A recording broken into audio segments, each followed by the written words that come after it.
us volem presentar el programa Memòria Oral, Lluita i Vida Democràtica, que és un projecte de 11 entrevistes fetes a persones amb perfils vitals molt diferents que han viscut una bona part de la seva vida durant la postguerra i el franquisme i també els anys de democràcia. Aquestes persones, amb el seu dia a dia, ens parlen d'una manera explícita o de manera més indirecta dels valors que em penso que entre tots hauríem de preservar.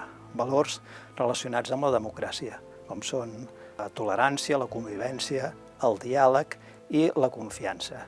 Una Constitució, l'espanyola i qualsevol altra, serveix per ordenar la convivència política d'una determinada comunitat.